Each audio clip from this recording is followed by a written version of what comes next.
Hey, everybody. Welcome to the Unconventional Therapist Guide to Nothing. My name is Dave.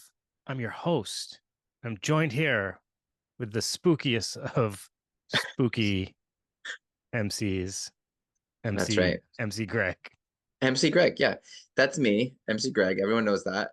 And Dave, is this is our entrance into the Halloween season. This is our spooky season entries to Yeah. year three of spooky episodes, which is very exciting. And for me, this is really fun for me because we do research, as you reminded me. Of course, we research, but it's more fun. It's more lighthearted. It's more like we put a lot of pressure on ourselves with the mental health episodes and certain episodes. So this is a time I would say Halloween and Christmas are the two times of year where we kind of just try to have a little bit more fun with it. And I think they end up being some great episodes. Yeah. No, I agree. Before we get into the Halloween episodes, um, I just wanted to actually talk a little bit about an experience I had this weekend, which I thought was kind of interesting. So, Okay. as we've talked about before, like sometimes when we do our little deep dives into topics, sometimes I get a little bit more into that topic than you. And Hmm. I end up becoming like a little obsessive about the topic after the episode and kind of Yeah, carries you take into your work home with you. I That's do. what you I do. do. Yeah. That sideshow episode was no exception. And I just got like kind of fascinated and had been looking for like paraphernalia or just things. Actually got obsessed with like the idea that people have photos of these sideshow individuals, and that was something that I was kind of seeking out, trying to find, and I didn't know how much they would cost or anything like that. It turns out I actually already had one. It was a postcard, so of Tom Thumb is like his wedding postcard. So that's old and cool. But I went to Hmm. this antique show in Pennsylvania this weekend. It's in Allentown, Pennsylvania. It's called a paper show. So it's all like paper stuff, like postcards, photos, posters, all this stuff. And as a joke, I was like, oh, I really hope I find some sideshow stuff here. It was literally everywhere. I've never, ever seen it in the wild. People had photos. There was someone with like reproduction photos, but they were still very cool. It was like off of the negatives. Postcards, cabinet cards, prints, like just all this sideshow stuff. Like in Dave, I bet you people would be interested to know, like, how do you find out about all these different events where you're always sending me like a picture of like an antlers or like some kind of old picture. Like, here's Freud at a picnic like from 1931. oh You know what I yeah, mean? Like that you're was always wild. sort of That was coming wild. across this stuff. So Um, yeah, yeah, yeah, I that's mean, if just people like look up antique shows, I mean, they're everywhere. They're everywhere, and some are better than others. Some have better reputations, and um, yeah. But this one is known as like the biggest quote unquote paper show, I guess you would say, like in the area. I don't know if in the United States, but it's like one of the largest ones. So, and it was like really impressive. There was some really cool stuff there. Did I bring it with me? Oh, it's not here. I bought two things that had to do with sideshows. I had to. I bought this I cool look, print you had sent me a message. I think it yeah. was like $200 for a little piece of paper, which is a little crazy. But It was a in print. my It was an mind, I was old print. had I been there, I would have bought Yeah, it was that was of it. Absolutely. Tom Thumb's wedding. It was like a Courier and Ives like antique print from the 1800s, and the frame itself made it worth it because the frame is from like the 1870s. So Dude, that's that's so cool. very valuable. And then I bought this like cheaper thing. It was from the 70s, I think, but it was like um a pamphlet or of some sort, all about sideshow. They were quote unquote freaks. Obviously, that's not okay to say anymore. But inside had all pictures and stories of all the various sideshow people. It was just so cool to find all this stuff after we did this deep dive, and I was like never really even noticed it. So it was kind of weird, but Yeah, very cool. I know. It's strange, but like good for you for always being up to something like that. I do. I love getting those little text messages and seeing, oh, what's Dave up to today? Like Dave's little adventures. It's like you remind me of like the guy, the weird uncle in Fraggle Rock, where he's like everyone's in under the rock, but he's like adventuring in the world. So that's your adventures. And today let's get into our adventures. Dave, when we first brought up this topic of stigmata, we hadn't really talked about the way we would approach it, right? Because there's a couple ways to look at this thing. Like we could come at it from a spiritual, miraculous, theological approach, or we can look at it as kind of a terrifying phenomena, right? Um, my experience with this phenomena, I guess I'll use that word again, is before doing any research, is strictly through that movie Stigmata that was, I don't know, like late 90s, right? 90, Um, 99. yeah, which I did not see. I'm sure you did. That's kind of right up your I alley. actually just watched it. I haven't finished it. I'm going to finish it after this. I started it last night. Yeah, no, I mean, I remember the preview and I remember like there was this, it was sort of like demonic too, wasn't it? It had like that. I'll talk about it at the end because I All right, actually yeah, talk want to. about it at the There's end. some stuff there I want to bring up. But for me, like growing up very religious, and as I think you did too, at least mildly religious, right? We're both Catholic. Um, Mid.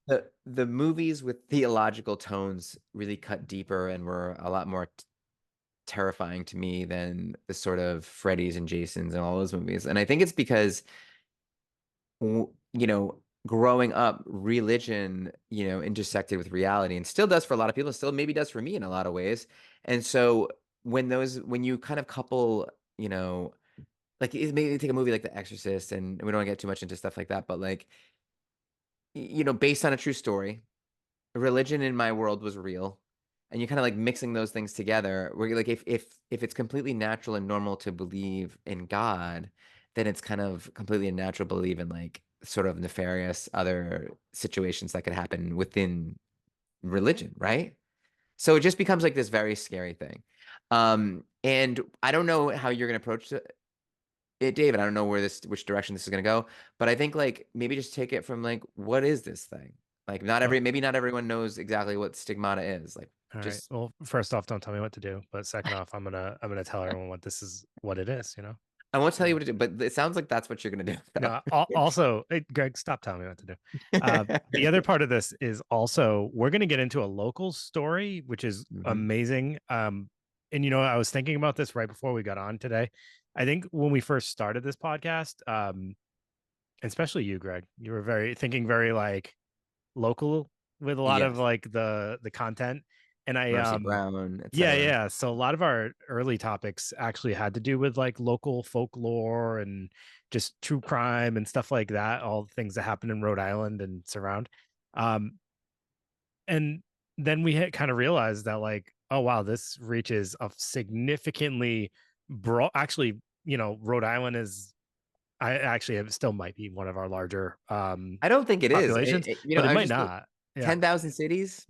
Yeah. Pretty good. So I mean, this has reached very far. So I think we realized pretty quickly that like, oh, if we only do local stuff, that's not going to hit people the way like we would hope. So we've been, pretty broad with the areas that we try to cover, but we get to return to our roots a little bit on this one. And that story is going to be towards the end of this, but it's a very cool one. So just kind of wanted to throw that in there. What is stigmata? So a stigmata or stigmata describes marks or wounds and or sensations of pain that match the crucifixion wounds of Jesus Christ. These Yeah, can be present in hands, wrists, feet, as well as bleeding from the forehead, such as like, the crown of thorns, that's right. stab a wound in the side, which would be, did Punctius Pilate do that? How do you No, say his name? absolutely not. Nope, Who sure did it? wasn't him. The Roman soldier, Oh, another pilot, Pokey McGillicuddy. I don't know remember his Pokey name, pilot. but no, because Pontius Pilate just was sort of like How do you the say his name? figurehead. Pontius Pilate. Oh, it's not puncture pilot. Oh, get it? Oh Got wow! it. All right, All not right. bad. Or scourge marks on the back, like whipping, and those are all things obviously having to do with Jesus during the crucifixion. The word itself originates from the Greek word stigma, which means to mark, brand, or tattoo. Which is And interesting because that's something that we use sort of in everyday parlance, right? Like and it still the sort of has that stigma enduring. around that, yeah. Yeah, Um, yeah, I like literally going to just gave an therapy has a example. stigma. Like you're Yeah, marked or branded as like, having a mental condition. Or gotcha. So go Did on. you want to go on or? No. All right, thanks. Um, Also, it's referred to as the five wounds or the sacred wounds of our Lord. The wounds themselves. So this is what makes like a stigmata. So the wounds themselves never heal, but they also never get infected, and the blood often stays fresh. Another interesting thing about it is the blood is sometimes will have a pleasant odor, and that odor is described as the odor of sanctity, which is jasmine. Yeah, it's You like, didn't does someone light a candle? And it's like, no, I'm bleeding. It's flowers, yeah, it's Yeah, literally yeah. flowers coming out of your skin. That's gross. Many show periodic bleeding, which may start and stop after receiving Holy Communion, or for others, it might start on a Thursday night and continue to a Friday afternoon, which is the period of time related to Christ's passion. And Mm. some bleed on specific feast days, such as Lent or Holy Prayer days. So it's a little bit different for most. Um, Stigmata experts state that experiencers often seep not just their own blood, but Christ's blood as well. So there'll be two different blood types seeping from That your is body. actually pretty interesting, It's, isn't it? yeah, Now, wild. that's a pretty bold claim there, Now, Dave. when you say I mean, stigmata experts, I yeah, feel I like they're know. talking about Cardinals, priests. maybe? Yeah, Yeah, like, yeah. It's yeah. like the investigative, like, yeah, church officials. Right, but two different blood types, and no one could really kind of know what Christ's blood type is really, but I don't know. I think that's pretty interesting. I mean, they're literally like testing the blood type and they're able to say there's two different blood types coming out of this body. Wouldn't it just turn into one blood type when they combine? Isn't the Is first that a question? stupid thought? The first question should be like, what have you done? You've got two different kinds of blood on you, yours and Yeah. someone else's. Like, I what's wonder going what on? made them even like test the blood. That's a great question. Why So did they as even you're think to as you're do that? talking about this though, Dave, are you feeling any kind of like No, guilt or not at all. no? Why would Okay. I? No, I'm just saying, like I'm just testing that old Catholic guilt in you because I have To some of see that if we always. would feel guilt about questioning this? What? Yeah, exactly. Yeah. But that depends how we view this, which we don't probably need to get into right now, but whether we view this as no, that's a top. I know that's going to come up later, so I'll just save it. Okay. I'm going to curb All right. that thought. Curb it. Um, I had another thought though that I did want to share. Oh, the majority of stigmata cases tend to be female, Mhm. and also they tend to be people of Christian religion. Although there have been some non-Christian examples. There has, and then there's examples in even like Buddhists, and sometimes you'll see that in like the either Hindu or Buddhist sort of imagery. There's sometimes like a bleeding hand like that. You'll see that sometimes, and that predates some of this stuff, and that's kind of wild too. Like, You what know is what it else about is that? you know No, what go ahead. else is wild is you know how I said there could be marks in the hand or wrists? Yeah. Do you know why the difference? Um, yeah, because that could be interesting, right? Because isn't there like some question as to whether or not Jesus was nailed up from his hands or his wrists? I think And they've determined that it's most likely that they people were crucified by their wrists because you because would the slip hand off. Yeah. wouldn't have held it. Which is very gory. But listen, now you're like putting in this like the power of suggestion in people's minds. Now, if you were gonna um when we talked about sons and when that was like that sudden unexpected nocturnal death syndrome, they were dying in their sleep from nightmares. So if you think that's fascinating, check out that episode. And then also sleep paralysis in the West, which is typically like an old hag. There's like these things that are happening in like this spiritual realm or in what you perceive as a spiritual realm, but you have to have some kind of lore to sort of support those delusions or hallucinations or reality, however you want to put it.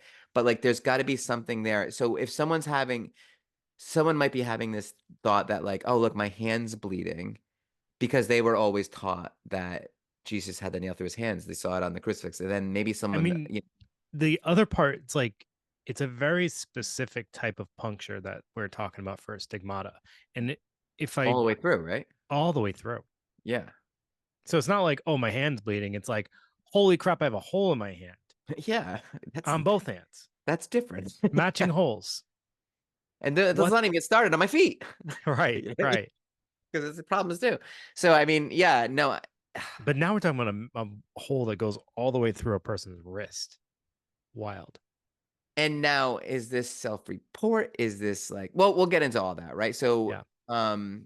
I'm sorry, I'm So interrupting you. Let go ahead. Where so are you? I was gonna do a little background on a couple of like bigger, well-known cases. I decided I'm gonna just do one. Okay, And well, if you're if we really have time, it's no, interesting to if me. you're really because then you have yours that we're going to talk about our local case because we don't have obviously hours to talk about all this. I will say the first case though, as far as I'm aware, was Saint Francis of Assisi in 1224. So that was a very first one. In a lot of his, from my understanding, and if if you want more direct details, go listen to another show about him. But I believe he was like almost self-reported with some of his. I could be wrong on that. But So this is a super famous saint. yes. Oh yeah, yeah, yeah. There, Yeah. yeah, for sure. Saint Francis of Assisi, you can find a ton of information about that case. The next one I'm going to talk about is actually a pretty well-known case as well, but I figured it was worth going a little bit deeper in with this one. This is Padre Pio. He was born in 1887. The One of the things that makes him really interesting is by the age of 5, he stated he was going to dedicate his life was going to be dedicated to God. His entire life was going to be dedicated to God. So he was born, pretty average. His parents were peasant farmers. He had a brother, 3 younger sisters, and he had 2 siblings who died in infancy. So, doesn't sound like they were like super wealthy or, definitely not well to do or anything like that. Um, as a child, though, he was also afflicted with a number of illnesses. At 6, he suffered with a severe gastroenteritis. And at 10, he caught typhoid fever. I'm surprised he didn't pass away in Right. 1887 from those things. So I guess that's pretty significant. Um, but he survived and he still stayed very dedicated. As a youth, he reported that he experienced heavenly visions and ecstasies. So after 3 years of public school, he expressed the desire to become a friar. I picture that being something like Greg would have done. And then he took Totally. his family took a trek 13 miles, which, it's a big thing, I guess, for a family to walk 13 miles to Yeah, see it if took he'd be, 6 months. yeah, to see if he'd be eligible to join the order. But they were told they would be interested, but he needed to be educated further. So his father went to the US to work so that he could make money to pay for his son's tutoring. So very dedicated father. That's it's a really big gesture and shows the dedication that that family had for each other and to like they were a very religious family. He ends up entering the community of friars at the age of 15.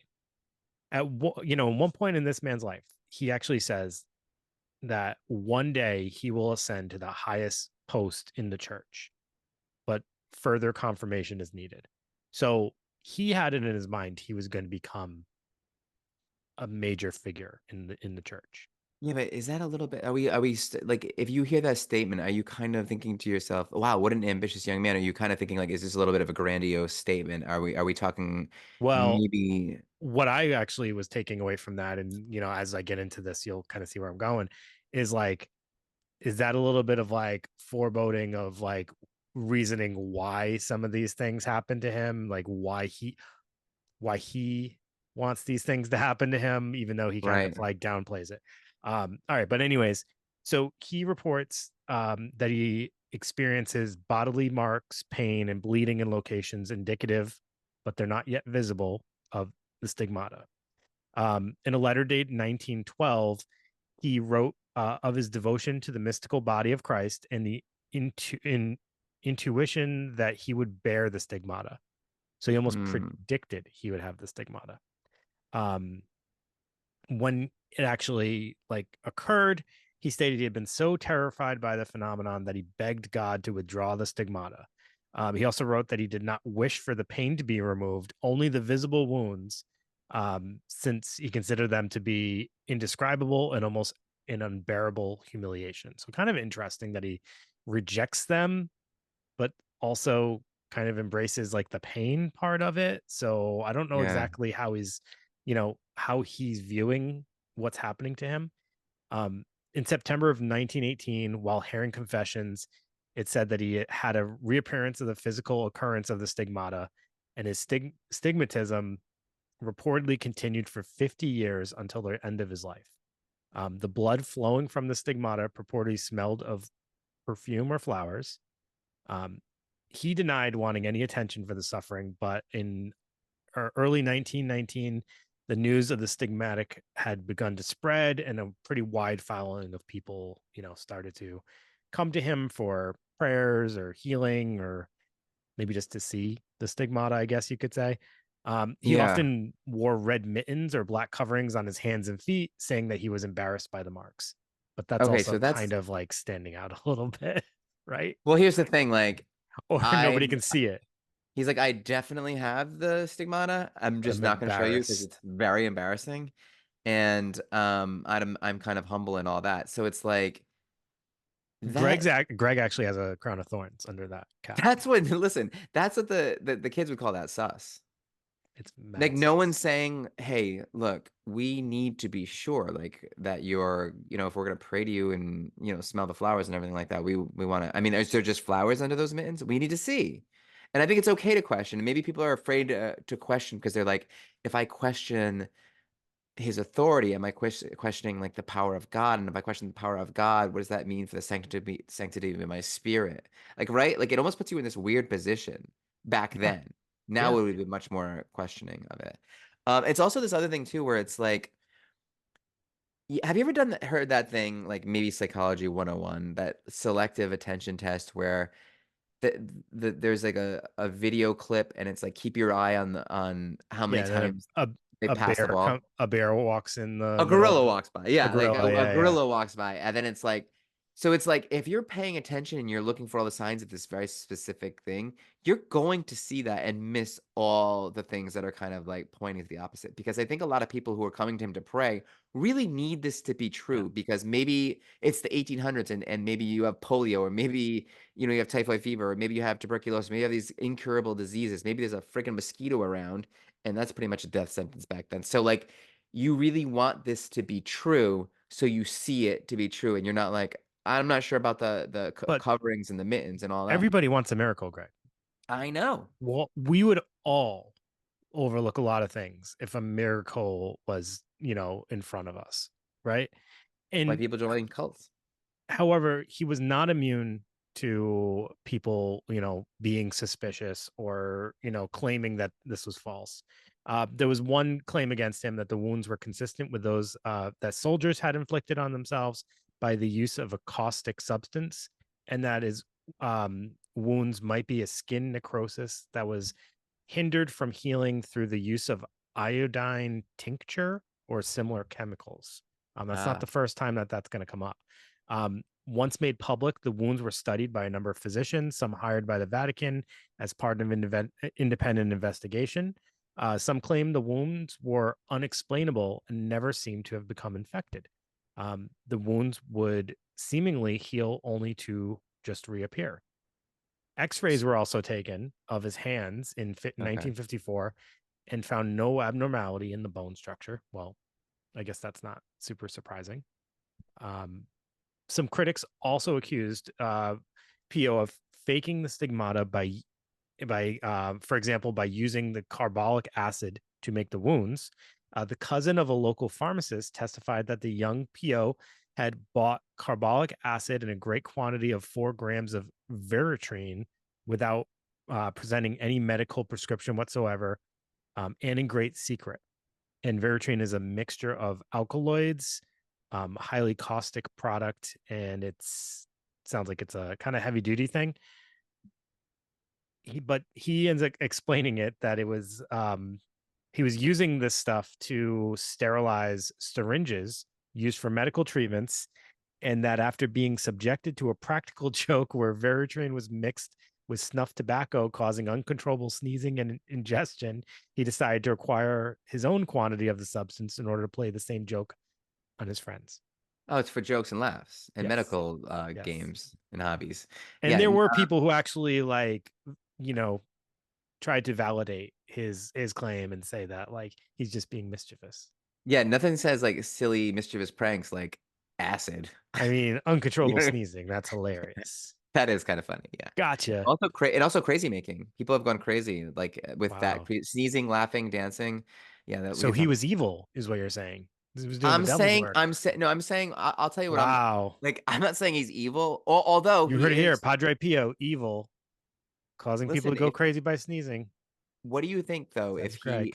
if he is using people's faith to To make propel them himself into a sneeze. greater position by deceiving them? But how Listen, he, but that's not his perception of it, right? Because in his mind, I am just trying to become one of the top people in the church, right? He's self-deceit he's not or seeing it as like I'm okay. deceiving everyone. So it's like you can make yourself do anything to get to where you want to be if you frame it in the right way, right? That makes you Right, feel right. less So oh, I get what you're guilty. saying. So you're saying he's thinking, I deserve that role. I can do really good things in that role, but I need to do what I got to do to get there. I've dedicated my life since the age of 5. Hmm. I have shied away from any single like sexual encounter, Yeah. relationship, everything that he's had to remain abstinent from in order to become a top figure in the church. And damn it, he's going to become a top figure in the church. Yeah. No one puts Pio in the corner. Nobody puts Bo in the corner. That's what That he should. always used to I wish say. that could be the name of the episode. So in August of 1918, a few weeks before reportedly receiving the stigmata, he described a mystical experience during which he felt pierced and burnt spiritually and physically. According to him, this mystical experience began on August 5th and ended on August 7th.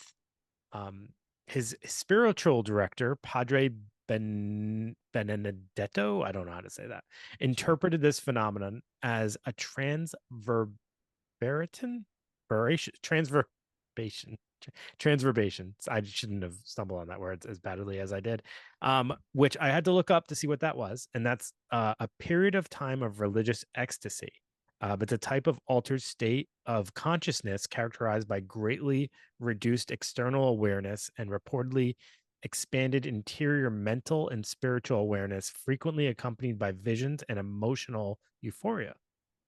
So Have you ever sort of heard of like that before? mindfulness. No, I mean, But it's lasting for like 2 days. It's basically just like, it sounds almost like dissociation, yeah, that's exactly what it sounds like. euphoric dissociation. It sounds amazing. Well, yeah, it sounds I want to actually, transverbiate, know what it sounds like? verbration. It sounds like mania. Yeah, So that's not so great. or is it? I mean, that's why you don't see people with bipolar when they're in a manic state. You see them when they're in a depressive state. Yeah. Until they've quit Because their job and told everyone to F off. And they're like, wait, what happened? Yeah, yeah, yeah. so Not that we're laughing at that. We did an episode on that, so it's we're just so called, real, just so real yeah, to us. so real. So he later claimed that his experience left a physical wound on his side, as we were talking about before, with puncture pilot. That's right. Um, Talking about it. Historical most figure. most Proud sponsor of witnesses. the podcast. That's right. Most witnesses who examined Pio's wounds report that he had a wound on his left side, about 3 inches long in the shape of a cross. So that's kind of verified. Oh, that's like double too. That's like a wound and the shape of a cross. He's That's super holy. that's everything. That's literally everything. Yeah. Imagine like the doctor sees that. Oh my god, that's everything. I'm The sorry to seize the Lord's name in vain. He said that. 1880 doctor would say that. He's like, well, I've seen it all now. That's Um, Kind of bringing us to modern times in 1982, um, the holy something authorized the archbishop to open an investigation to determine whether he should be canonized. The investigation continued for 7 years. He was declared a servant of God, the first step in the process of canonization. The investigation, however, did not lead to any public factual clearance by the church on the allegations that his stigmata were not of a supernatural kind. Wait, that's kind of a weird way to word that. So, Oh yeah, they'll be wording it real weird. That's and so that was the Pope, because I looked in this too. The Pope authorized the yeah, Archbishop to kind of open this investigation to see if he should be canonized. Because they're, you know, if you're getting that stigmata, you're up for sainthood. I mean, if they can prove it, that's kind of like God is saying that this person should be a saint. If this is real, this person should be a saint. And if it's not real, like there should be some serious consequences, don't you right. think? Yeah. Well, in 1999, at the advice of the congregation, John Paul II declares Padre Pio blessed, and they give him a feast date, right?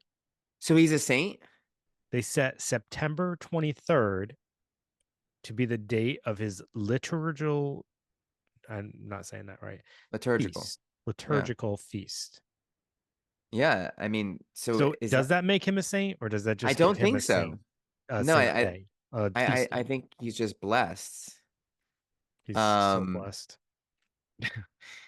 is that John Paul II's way of being like, there's something here that we can't quite explain, so we'll Sounds just like it play was it. suggested to him, though. Yeah. Like, you guys Interesting. won't get off my back about this, so I'll give him a feast.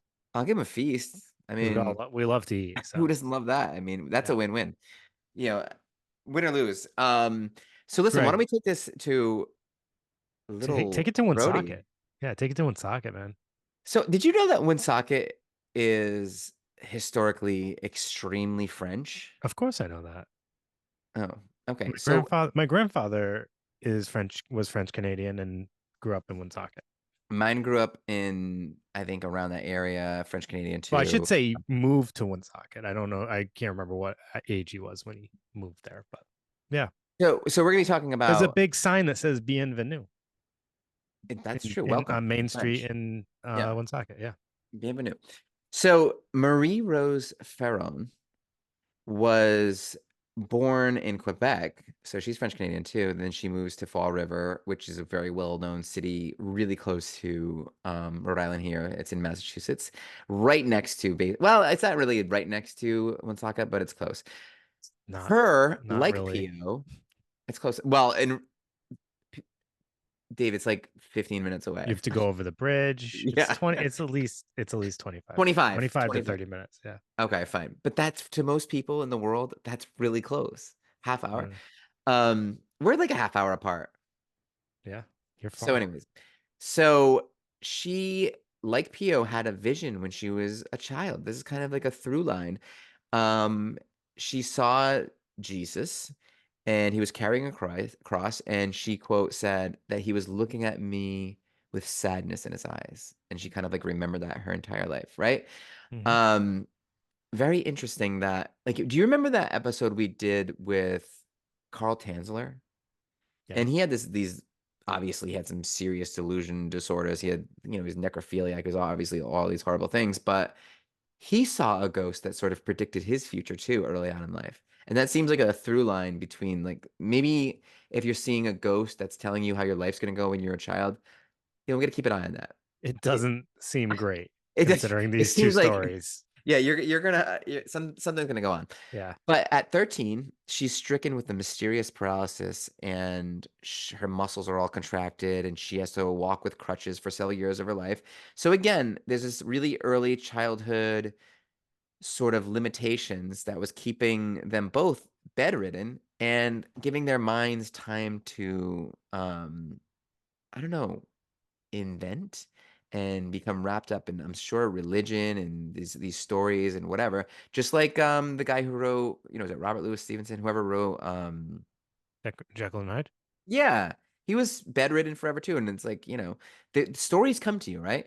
Her muscles would, be so painfully constricted that she wouldn't be able to move. She'd have to lay on a flat board and be strapped down to it. And she had intestinal problems. She couldn't digest solid food. She had a whole ordeal. This is very, She uh, suffered. She's exactly. So she suffered a lot. And when a kid's suffering a lot, I think that lends credence to what we're going to start talking about here. Like she moves to Woonsocket, Rhode Island. Rhode Island, shout out, right? In 1925, where the following year, the stigmata first appeared on her in all the regular ways that you talked about early on, like in the hands, in the feet. The thing about Rose is like people were witnessing this. People were seeing this. It's not like they were seeing the wounds open up right in front of them, but they by Lent in 1927, they were starting to see the wounds appear regularly every Friday. She lived in constant pain until she died at age 33. Um, and people, unlike, with PO and like a lot of these other cases that we'll see, you know, people weren't really able to kind of point to a direct thing that was she was doing to kind of produce all this. She was a sickly child, a sickly adult, and she kept having, stigmata, the crown of thorns, everything throughout her entire life. There are pictures She online there's of her. pictures, there's pictures that they it was all always sort of in the same pattern. So I don't know if that suggests anything, but the problem is there was an inquiry into the case because she was obviously put up for canonization too. It's a really sort of like the Catholic Church hears this story, the Pope probably hears this story, and it's like, oh my God, like this is like a great sort of feel good story. Like this kid suffered for so long, but the suffering wasn't in vain. Everyone wants to hear that story. Everyone wants to believe that story, right? Like she suffered, yes, but now she's going to be like sort of in heaven and maybe have a prominent role there.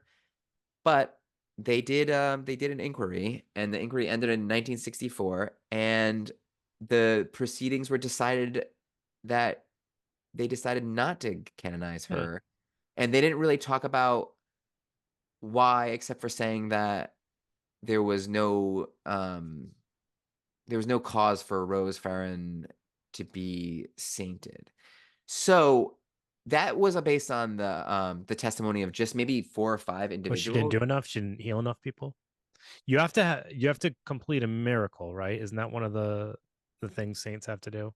But people would say that like they talked to her and their lives were changed, and people, there would be thousands of people who actually visited her and said that like their lives were affected by her. Maybe someone was healed for whatever. Has anyone ever told you that they talked to you and their life was changed, Greg? Not yet, but I'm praying. Yeah.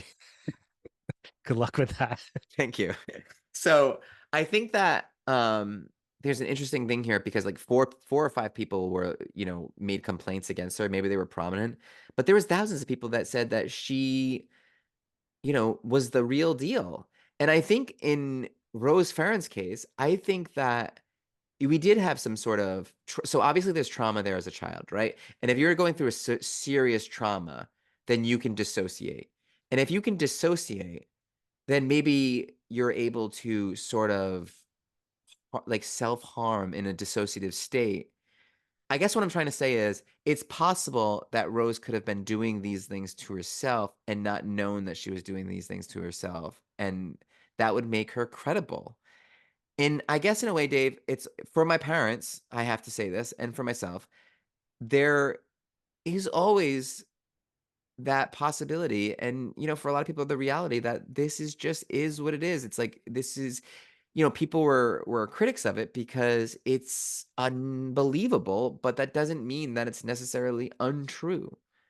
And I Right. know that's where we're gonna sort of part ways, but I don't know. Maybe there's something to it. And if believing that does heal you, if believing that you spoke with Rose and then, you were sick or you depressed and then you left that place and it changed you and you were better, that is a miracle. Greg, I was depressed and then I saw what Rose is dealing with and now I'm Hey, not look, depressed. So right? it Right? worked. I was It worked. depressed, but then that poor kid's strapped to a board because she Yeah. can't move. You know what I mean? How Like old that. was she when she passed away? 33. Oh Jesus. my goodness. The That same is that age as but that is pretty Jesus wild. Christ. Well, that's what it's supposed to be. That's like a thing. I didn't mention that in the beginning because I don't know if there's a bunch of cases that obviously it didn't start at 33 or they lived Yeah, past Pio probably 33. lived to like 97. Yeah. But his So or it's like, dude, you got some bloody wrists, and like that's your suffering. Mm, Like, look at her suffering compared to that. I know. I Like, know. And it's come like on, you PO, want, come back when you're bedridden, you know? yeah, yeah. And maybe like maybe for her, maybe she dissociated and she like on some subconscious level, it's like this can't be all there is for me. Like I can't I always thought like I would contribute to the world. I always thought my life was more important. Like this suffering has to mean something. Yeah. And so you produce this and I don't know. I don't know if that makes it real or if that makes it it is kind of beautiful like that in this case, right? If you take religion out of this kid's case, then she did suffer for nothing. She's just laying on a board, Sure. poor kid. But since you add this sort of spirituality to it, it's like she has purpose, she has a reason, and she can really kind of like make sense of this and make this, have a life worth living despite all this pain. And I think in that sense, religion plays a important and a useful role here, a So beautiful here's the big difference between a case like Padre Pio and a case like Marie rose. Marie Ferrin. If he is not really experiencing stigmata, it is with intent to deceive. It Yeah, is use of dark psychology in order it to sure is. achieve some kind of status. Yep. If she is not really experiencing stigmata, it is clearly not as intentional of deceit and more of like maybe a mental state, maybe a dissociated like state that it's occurring during. It doesn't have the same intention, it feels like. Um, and that, is it just because she's suffering and his suffering is significantly lighter? I don't know, but like it has a Yeah. different tonality, and in her case, doesn't seem as malicious if it's not real. Do you know what I mean? He didn't die at 33. Oh, absolutely, absolutely, like, Right. and she's also influenced by those around her, so that could be an interesting It sort of there's no element there's no there. like a trying to achieve some kind of status through it. Maybe she was. Mhm. Maybe I'm totally off base by this thought process, but I don't get the sense that she's looking to like climb the ranks of the Mm. church based on this. I think she is a Unless, we could always kinda go down weird dark paths and be like, as she gets older, how do I keep, attention? right, right, And which is a big issue. Um, Before we get into a little bit of that, I also want to just kind of explain to people. So she is buried at a cemetery in Woonsocket called Precious Blood Cemetery. If you ever go to visit her grave, it's similar to like what we talked about with Murray Laveau. Like people will leave little souvenirs for her, and there's always lights. And actually though, the I don't know if it's like the historical society that had done this or who, but there's actually a pamphlet there next to her tombstone that you can grab, and it has the history of her available to anybody that were to go visit. And Precious Blood Cemetery is one of the most beautiful cemeteries in Rhode Island. It's probably one of the top three in Rhode Island, mm. I would say.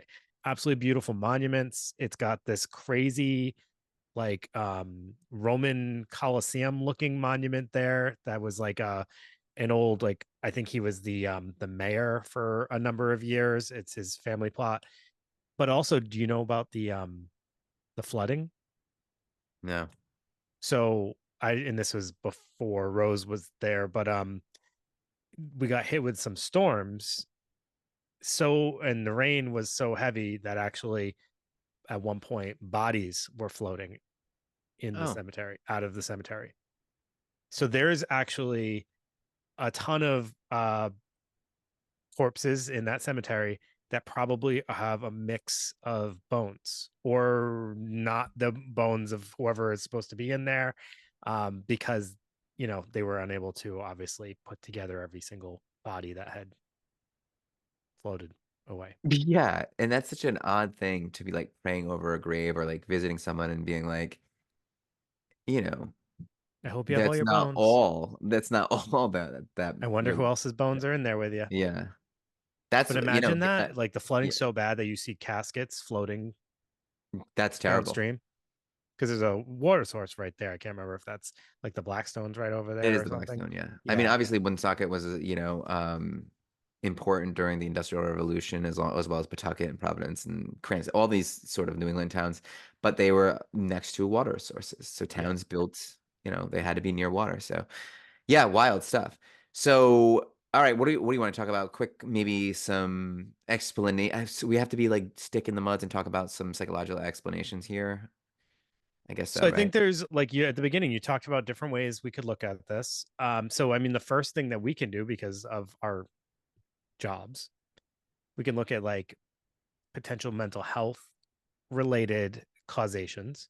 Mm-hmm. Munchausen's Of course. is obviously very, and you said it yourself. If this is someone who is experiencing stigmata as a form of like attention seeking, Or um, even like Rose Ferrone's. I mean, if it could be, even if you want to think of like a Gypsy Rose thing, ironically, this name familiar, but like, if her family was sort of like putting these thoughts in her head, that's like Munchausen by proxy, and that's sort of like. yeah. But So I'm not saying at all. That's why I don't want to like put any shade on the Farron name because by all accounts, or by most accounts, but there this is are a cases well-accepted of case. Yeah, people who have been it turned out that they had ended up eventually admitting that they had, of you know, course. Yeah, faked it. It was a of course. hoax, or Yeah, they were trying to climb the social ranks or whatever. There's also a link between dietary constriction by self-starvation, dissociated mental states, and self-mutilation. hmm So I read that in the context of like religious belief. So a lot of religions involve like fasting. Um, so I guess there's some potential area there. Anorexia nervosa cases often display self-mutilation similar to stigmata as part of a ritualistic OCD disorder. Um, sure. a relationship between starvation and self-mutilation has been reported amongst prisoners of war and I'm during sure famines. dissociative identity disorder could play a role in this, where like, especially in the cases where they truly believe that this has happened to them, but like maybe it was another identity doing the self mutilation, Yeah. or it's just there's a lot of different ways to go with this. I think probably all of these cases, if they're obviously if it's a case that's quote unquote real, and I mean there's gonna have to be some kind of like trauma, right? Not in Well, I'd found a little something about PTSD symptoms expressed Okay. in an unconscious self-mutilation through abnormal autosuggestibility. Okay. Wow. So ton of terms there that maybe don't make sense to a lot of people. But there's just people linking certain things together to try to make sense of this really hard thing to make sense of. There was one thing, Greg, I found this quote from a psychologist I want to read. This was Leonard Zusny in his book Animal Anomalistic Psychology, a study of magical thinking in 1989. Cool. Um, Cool. cases of stigmatism, is it stigmatism or stigmatism? Yeah, because you every time you say that, I'm like, I wanna, like I'm picturing somebody wearing glasses. Yeah, yeah. No, it's stigmatism, and the glasses is astigmatism. Gotcha. All right.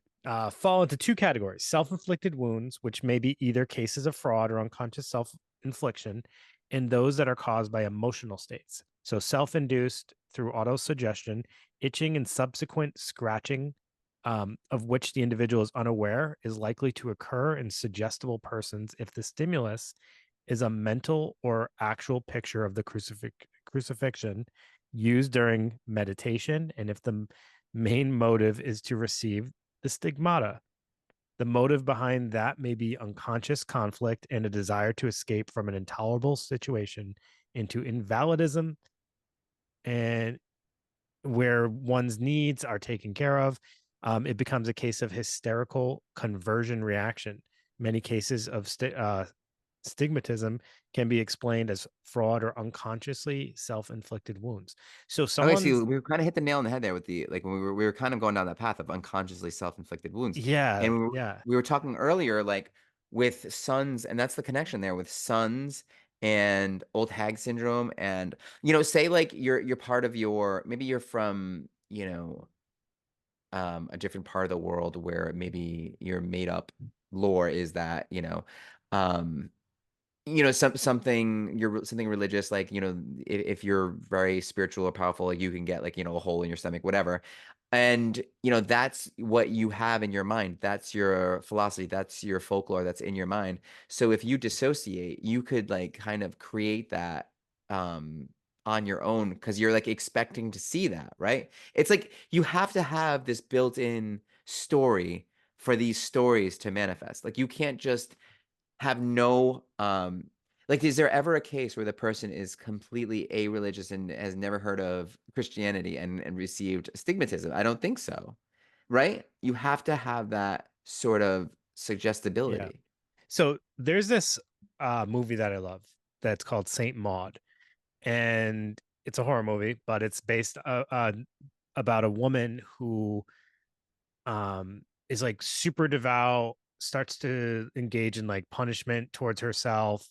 At one point she kind of like she puts nails in her shoes, just does all these like things to Uh, inflict punishment on herself, especially if she did something she felt was like sinful or something like that. yeah, And like it kind of, as you know, as the movie progresses and you see the character development, you see her kind of like just continue to spiral and spiral into more and more of this like thinking of punishment towards herself, and like all everything is like trying to inflict the same pain that Jesus would have experienced or something along those lines.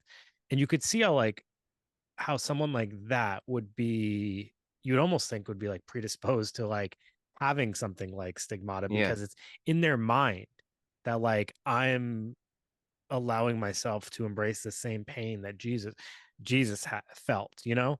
So you could see how that doesn't feel like a very far leap for them to suddenly they something happens and they have the signs of the stigmata. Um because it's almost like they're um what's the word I'm looking for? Creating that like road in their head that that's going to happen to Mhm. them. Like a self-fulfilling prophecy. Yes, that's kind of what I was looking for right there.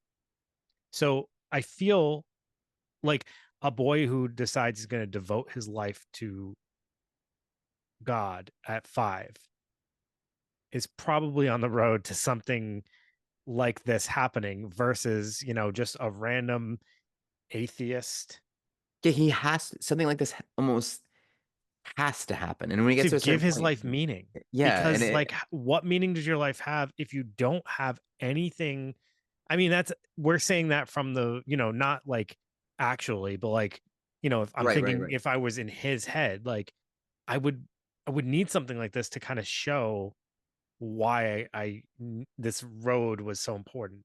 Well, like the Heaven's Gate, and this is completely maybe a tangent, but like, when they said that the ship is gonna come on this date, and then that date comes and the ship doesn't show up, they have to be like, "Well, I've devoted 20 years of my life to this, like, I have to believe this now. I have to kind of make Yeah. this." So you have to, like, kind of, like, up the ante, and maybe that's what Pio is doing there. But with Rose Farron, I think that's and we can obviously, what can you say about Saint Francis of Assisi? I mean, you can't put it I mean, we have no sort of idea what that whole story, like I mean, who was seeing that. We don't have as much information, but she was kind of held up against like no one was like, "No, this is definitely not what she's saying it is." Like they investigated it, which is suggests that it was believable. So, Yeah. I mean, who Enough knows? people believed it to justify or Yeah. validate the And we're not talking about like the meaning. 1500s here. We're talking about like the 1920s. So I had one last thought that I wanted to kind of share about this. So there's Okay.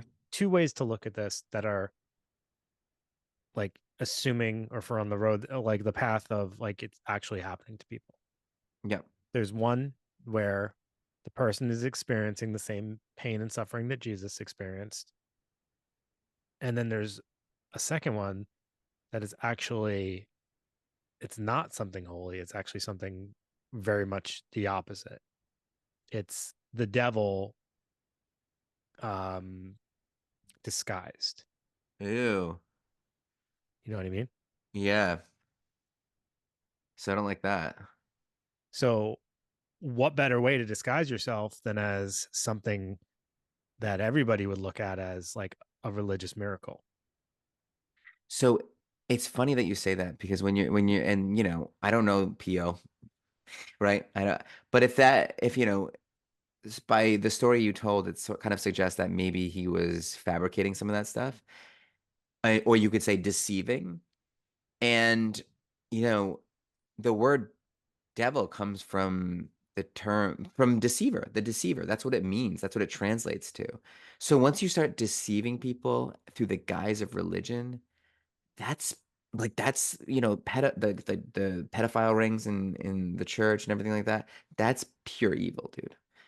So you're right. Like there is sort of like a very holy way to look at this, and I think that Pharaoh represents that. And then there's Mm. a not so holy way to look at this too. So I'm watching the movie Stigmata Yeah. from 1999 with Patricia Arquette, Mhm. and it's interesting. I didn't finish it yet. I have like 15 more minutes to go or 20 more minutes to Mhm. go. But as I'm watching it, so there it starts off with like a crying blood coming from the eyes of a statue, and you see the death of a religious figure. And as I'm like seeing, and then like later flash forward to modern day, and she's experiencing stigmata, whatever, and her symptoms seem to be related to that first individual that we saw pass away. I think he was Padre Pio. I think it What? was supposed to be him, and she was experiencing. I could be wrong. I gotta like I might have missed this. If someone's watched Stigmata and I'm totally wrong, they're probably like thinking I'm an idiot. But I think she's experienced she smells like jasmine. Her things smell Mm. like she has her. There was all these different things that were like it sounded exactly like the things that Padre Pio went. So whoever made that movie was clearly very familiar with some of these stories, and Yeah. I thought that was kind of cool. I mean, I guess that's not like unbelievable that someone would have brushed up on the stuff, but like still cool Yeah. to like add references to like real life cases into a It's movie. 1999 too. It's a little more impressive than it is now, right? Where like Yeah. information's a little less accessible. Yeah. As I'm watching it, I'm like, oh, that's so cool. I just learned about this. And then they're referring to it literally in this like 99 horror movie. So I thought it was kind Very of cool. It is cool. It is cool. But Dave, wow, this one took us a little bit longer than I thought it would. But I'll tell you what, that was a You're see. always This watching is the time. I know I am. So the thing is, I have fun with these Halloween ones. I love them so much, and I think next time we get a little more spooky. Yeah. But we gotta talk. I Yeah, guess I can't remember. I know I can't Sure. either. But we gotta readdress like an episode I gotta talk to you about. I had a request um from a listener who's listened to every single episode on the day that they're released. So we might want to like listen to that person. I think we have to, in fact. But anyways, we'll talk about that after. Do you want to talk about the nice email we got today? Uh, Or do we not have time? We want to do it next time. we will do it next time. Okay. So we just oh no, I'll just do it now since you just brought it up. We just got a nice email from a listener who is his second year in clinical psychology PhD program in New York City, but lived in Providence from 2021 to 2023. So he is right outside of where we are, and he just said he's a huge fan and he was interested in possibly coming on. So we were just chatting about that before the show. So I'm going to get back to this individual and kind of see what his thoughts are about that a little bit more. But he just at the end part really, always kind of makes us feel good. It was thank you both for your educational content and awesome vibes. Keep up the great work. So thank you very much, Christian. We appreciate that, man. That was super nice of you to say. And we will do our best, obviously, to continue that. Um, Yeah, no, we might take you up on that, Christian, actually. We really are considering that. So that all might be right. fun. Yes. So, everybody, thank you so much for listening. As always, if you can leave a rating review, it's greatly appreciated. We do need it so we can continue to spread this word as far as we can. So, that's always something that we are looking for. And also, if you want to follow us on social media, we are on all the social medias. So, Instagram, TikTok, X, not Facebook really. So not there actually. I lied. And then obviously there's a support the show page you guys can access on Buzzsprout, or it's in our Instagram social media. So check it out over there. But everybody, have a great night. We'll see you next week. See you later. See you later.